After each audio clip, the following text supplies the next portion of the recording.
Title: Wanderlust, The Journey of Emma Collins. Emma Collins was not like everyone else. While others found comfort in routine, stability, and familiarity, she found herself restless. She was a wanderer at heart, constantly dreaming of distant cities, hidden villages, and landscapes that whispered tales of adventures unknown. Her heart raced at the mere thought of far-off places, and she could spend hours poring over maps, imagining herself standing atop a mountain or wandering the cobbled streets of a foreign city. To Emma, the world was a book, and she was determined to read every single page. Having grown up in a small town with limited exposure to the world, Emma had to wait until college to finally begin her travels. She studied international relations, hoping to one day work for an organization that would allow her to live in different countries.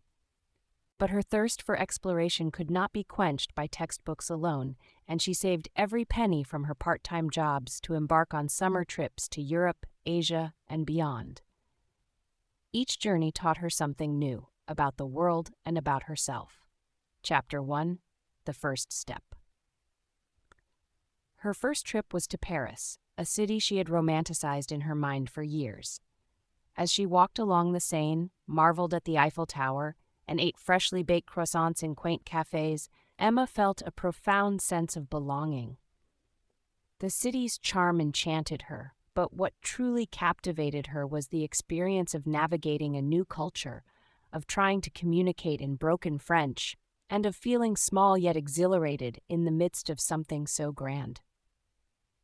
Emma quickly realized that travel wasn't just about seeing new places. It was about discovering the countless ways people live, think, and dream. She was in awe of how each person she met had a story, a history, and a way of life so different from her own. The trip ended too soon, but it ignited a fire in her soul that would only burn brighter with time. Chapter 2: The World Beckons. Over the next few years, Emma saved up whenever she could and traveled as often as possible. She backpacked through Southeast Asia, wandered the ancient ruins of Cambodia, and sat in awe before the serene temples of Thailand. She ventured into bustling markets in India, where the vibrant colors, exotic spices, and constant hum of life left her senses tingling. She learned to surf on the beaches of Bali, climbed the cliffs of Norway, and trekked through the jungles of South America. With each journey, Emma became more fearless. She learned to trust her instincts, navigate language barriers, and embrace the unknown. She discovered that home wasn't a single place, but a feeling she carried with her, a sense of comfort she found in herself, no matter where she was in the world. Chapter 3: Love on the Road. During a trip to New Zealand, while hiking through Ferdinand National Park, Emma met Oliver, a fellow traveler from Australia. He was a photographer, and like Emma, he had a thirst for adventure and a desire to see the world. They bonded over their shared love for travel, and soon, their friendship blossomed into something deeper. Together, Emma and Oliver explored the islands, scaling mountains, kayaking through crystal-clear waters, and camping under starlit skies. For the first time, Emma found herself not only sharing her travels, but also opening her heart. They promised to keep in touch and meet in different parts of the world whenever they could, making the world their playground and love their guide. Chapter 4: The Pursuit of Purpose. Though Emma loved every trip, she began to feel a pull towards something more meaningful. Traveling had shown her the beauty of the world, but she had also witnessed poverty, environmental degradation, and injustice. She wanted to do something that could contribute to the places she visited. Emma took a break from her wanderings and spent a few months volunteering in an educational project in Nepal, teaching English to children in a small village. It was a challenging experience, but deeply rewarding. She felt a sense of fulfillment she hadn't encountered before. It was in giving back, in connecting with others on a deeper level, that she found a new purpose for her travels. Chapter 5: The Journey Inward. Years passed, and Emma's travels became more than just visits to beautiful places.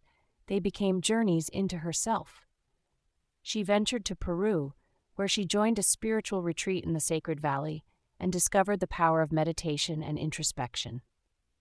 The journey within was as transformative as the physical journeys she had taken, and she felt a newfound peace with herself.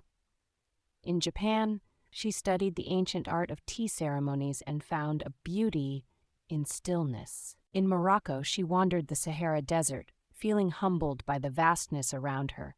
She learned that each destination had its own rhythm, and every place she visited was a mirror, reflecting back parts of herself she hadn't yet seen.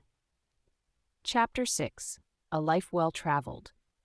After years of traveling, Emma's life had become a tapestry woven with memories, friendships, and experiences from across the globe. She had experienced love, loss, joy, and sadness in foreign lands. She had grown in ways she never imagined and had 1,000 stories to tell.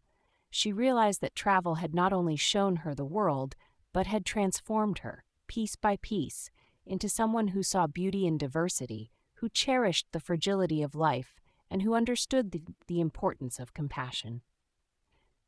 Emma eventually settled down in her hometown, opening a small cafe filled with souvenirs, photographs, and trinkets from her travels.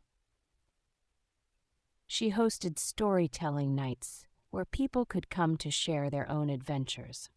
Her cafe became a sanctuary for wanderers and dreamers alike, a place where people could escape and be inspired by the world's wonders.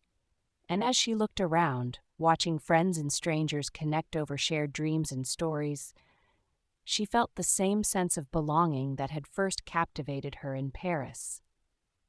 She had traveled far and wide, but she had finally found her true home, within herself and in the stories she shared with others. Emma's wanderlust would never fade, but she was content knowing that she had embraced the world and in doing so had found her place in it.